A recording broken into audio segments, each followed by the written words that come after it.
Hello everyone, today we are going to start your new chapter and your chapter name is Internal Trade, that is chapter 10.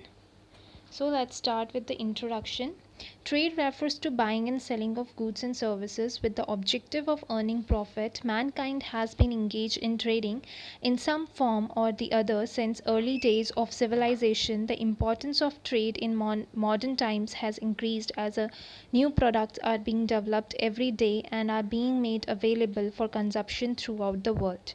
So trade refers का मतलब क्या है that is trade means buying and selling of goods and services और इसका main objective क्या रहता है profit earn करना एंड मैन काइंड जब से एक तरीके से बोल सकते हैं होश में आया है तब से क्या है वो इंगेज रहा है ट्रेडिंग में मतलब एक्सचेंज करने में उसको फ़ायदा दिखा है early days of civilization. The importance of trade in modern times has increased as new products are being developed. और ट्रेड की इम्पॉर्टेंस और ज़्यादा बढ़ गई है आज के टाइम में क्योंकि बहुत सारे न्यू प्रोडक्ट्स बहुत जल्दी डेवलप होते हैं चेंज होते हैं ठीक है नो इंडिविजुअल और country can claim to be self sufficient in producing all goods and services required by its तो जितनी भी कंट्रीज़ हैं वो खुद को कभी भी सेल्फ सफिशिएंट नहीं मानती हैं ठीक है कि हम किसी भी टाइप के गुड्स एंड सर्विसेज बना लेंगे thus each one is engage in producing what it is best suited to produce and exchanging the excess produce with others इसलिए वो वही प्रोडक्शन करती है जो कि उसकी कंट्री के लिए अच्छा है या ईजिली अवेलेबल है और एक्सचेंज करती है दूसरी कंट्रीज़ के साथ वही प्रोडक्ट्स ठीक है if we talk about the meaning of internal trade then buying and selling of goods and services within the boundaries of a nation are refer to as internal trade ये हमने first chapter में भी पढ़ा है कि जो भी हमारी कंट्री के अंदर ट्रेडिंग होती है बाउंड्रीज़ के अंदर हमारी जो ट्रेडिंग होती है उसको हम इंटरनल ट्रेड कहते हैं whether the products are purchased from a neighborhood shop in a locality or a central market or a departmental store or a mall or even from any door-to-door salesperson or from an exhibition all these are examples of internal trade as the goods are purchased from an individual or establishment within a country तो जो भी काम हम exchange कर रहे हैं trade कर रहे हैं वो विद इन अ कंट्री कर रहे हैं चाहे हम डील कर रहे हैं अपने नेबरहुड स्टोर से या किसी दूसरे स्टेट के सेल्स पर्सन से लेकिन क्या है वो बाउंड्रीज़ के अंदर है मतलब कंट्री के अंदर है उसको बोलते हैं इंटरनल ट्रेड ठीक है नेक्स्ट है that is wholesale trade so what is the meaning of wholesale trade as discussed in the previous section wholesale trade refers to buying and selling of goods and services in large quantities for the purpose of resale or intermediate use तो wholesale आपने सुना होगा कि बहुत सारे shopkeepers बोलते हैं कि ये होलसेल का सामान है ठीक है आपको सस्ते में मिलेगा ये होलसेल का सामान है तो होलसेल मतलब होता है that is buying and selling of goods and services जो कि लार्ज क्वांटिटी में ख़रीदते हैं होलसेलर्स ठीक है ताकि उसको रीसेल कर सकें मैन्युफैक्चरर से ख़रीदते हैं बहुत ज़्यादा क्वांटिटी में उसको रीसेल करने के लिए ठीक है that is called wholesale trade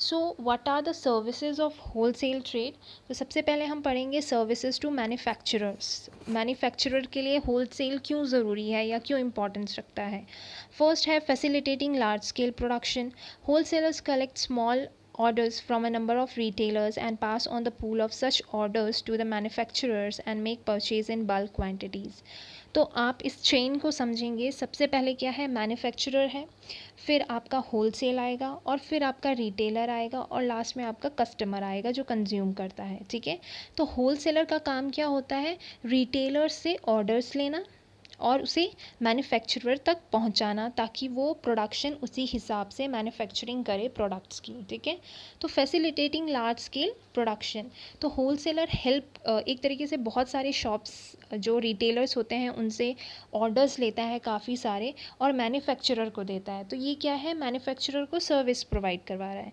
second है bearing risk the wholesale merchants deal in goods in their own name take delivery of the goods and keep the goods purchased in large lots in their warehouses. In the process, they bear a variety of risks, such as the risk of falls in price, theft, pilferage, spoilage, fire, etc. तो जो wholesale है वो बहुत सारे risk handle करता है, क्योंकि वो मैन्युफैक्चरर से लार्ज क्वांटिटी में सामान ख़रीद देता है और उसे वेयर हाउस में पुट कर देता है, जिसकी वजह से उसके पास बहुत ज़्यादा रिस्क थेफ्ट का है, फायर का है। ठीक है, प्राइजेज़ अगर उसके कम हो जाते हैं, डिमांड कम हो जाती है, तब भी उसके लिए क्या है, बहुत रिस्क है। थर्ड है financial assistance. The wholesaler provides financial assistance to the manufacturers in the sense that they generally make cash payment for the goods purchase by them. ठीक है, तो जो भी सामान खरीदते हैं वो मैन्युफैक्चरर से, वो बदले में कैश की पेमेंट करते हैं, जो कि मैन्युफैक्चरर्स के लिए बहुत अच्छा है.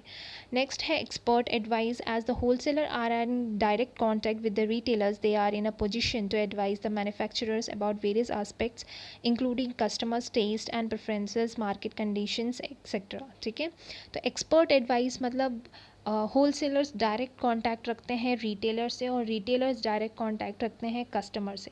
तो कस्टमर में अगर कस्टमर के टेस्ट एंड डिमांड में चेंज होती है तो वो रिटेलर को पता लगती है और रिटेलर होलसेलर को बताता है. ठीक है, और होलसेलर क्या है, एडवाइस देता है मैन्युफैक्चरर को.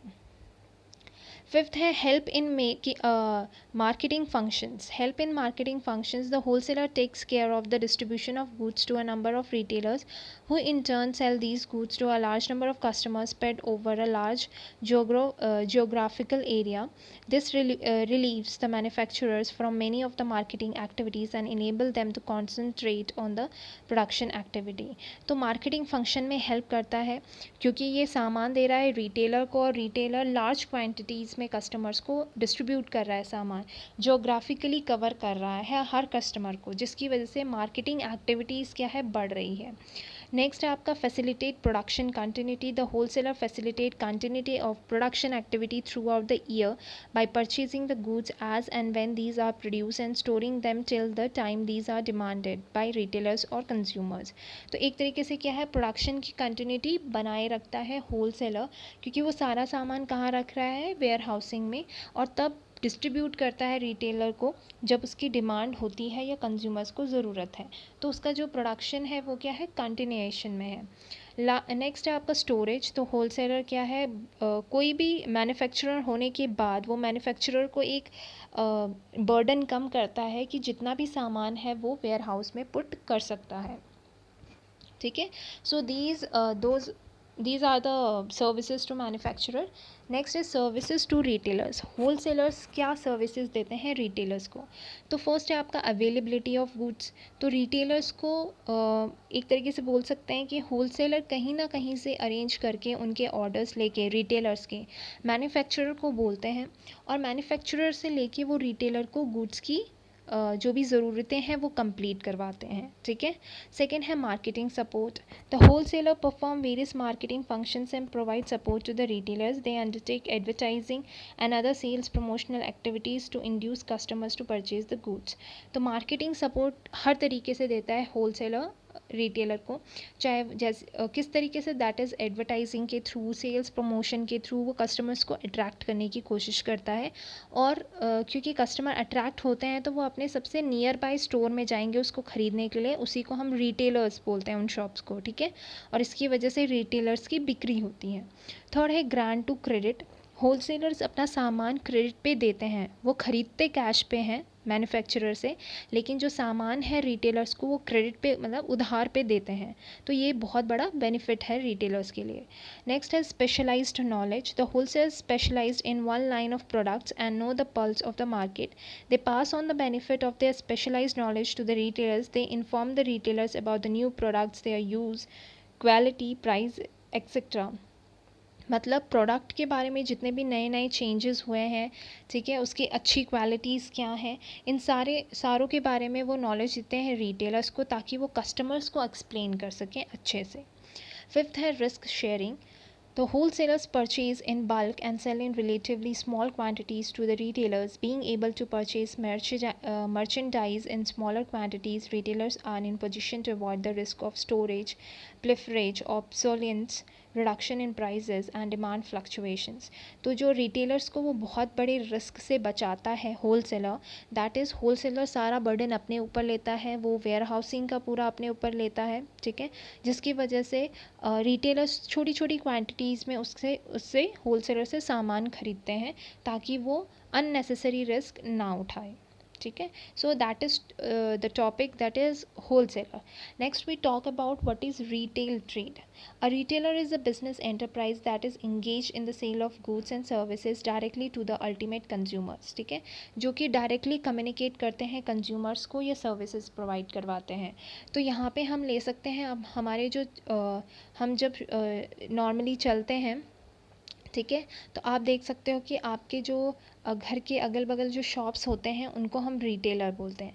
The retailers normally buys goods in large quantities from the wholesaler and sells them in small quantities to the ultimate consumers.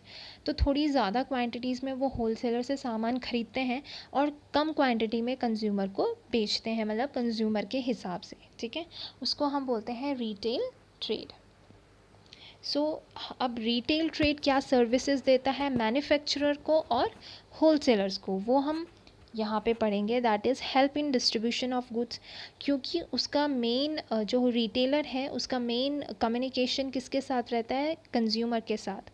तो वो हेल्प करता है दोनों को, मैन्युफैक्चरर को भी और होलसेलर को भी, कि वो अपने गुड्स को डिस्ट्रीब्यूट कर सकें. Second है personal selling. In the process of sale of most consumer goods, some amount of personal sellings effort is necessary. By undertaking personal selling efforts, the retailers relieve the producer of this activity and generally help them in the process of actualizing the sale of the products. तो यहाँ पे जो retailer है वो help करता है कि manufacturer को ग्राउंड में आके कंज्यूमर से बात करने की ज़रूरत नहीं है, क्योंकि उसके लिए रिटेलर है. तो रिटेलर क्या है, यहाँ पे पर्सनल सेलिंग करता है. Third is enabling large scale operations. So, on account of retailer service, the manufacturer and wholesaler are freed from the trouble of making individual sales to consumer in small quantities. This enable them to operate on relatively large scale. मतलब ज़्यादा से ज़्यादा बेचने में help करता है retailer, और wholesaler और मैन्युफैक्चरर को फ्री करता है इस काम से, ठीक है. Fourth is collecting market informations, क्योंकि रिटेलर का डायरेक्ट कंज्यूमर के साथ कांटेक्ट रहता है, तो बहुत सारी इन्फॉर्मेशंस कंज्यूमर से कलेक्ट कर सकता है, उसके टेस्ट, उसका डिमांड, उसके प्रेफरेंसेस, ठीक है, और वो पास ऑन करता है वो होलसेलर को और मैन्युफैक्चरर को. Fifth is help in promotion. तो from time to time manufacturers and distributors have to carry on various promotional activities in order to increase the sale of their products. For example, they have to advertise their products and offer short-term incentives in the form of coupons, free gifts, sale contests, and so on. Retailers participate in these activities in various ways, thereby help in promoting the sale of the products. तो जितने भी ये activities हैं sales promotion की, कि हम किस तरीके से सेल्स करेंगे अपने प्रोडक्ट को, तो होलसेलर बहुत सारे एडवर्टाइज करता है, देन फ्री गिफ्ट्स देता है, सेल्स करता है, एक के साथ एक फ्री देता है, तो इसमें भी कहीं ना कहीं रिटेलर पार्टिसिपेट करता है, ठीक है.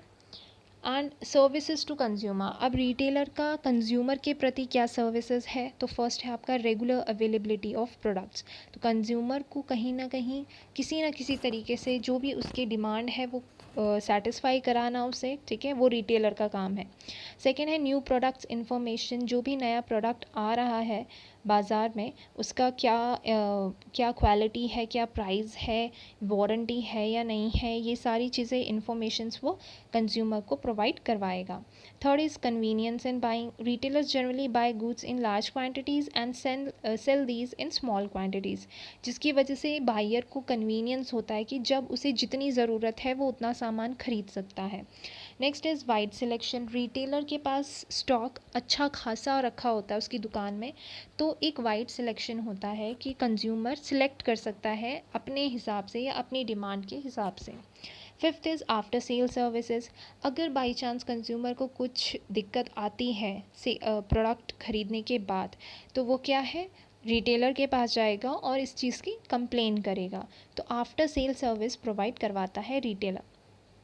Next is provide credit facilities.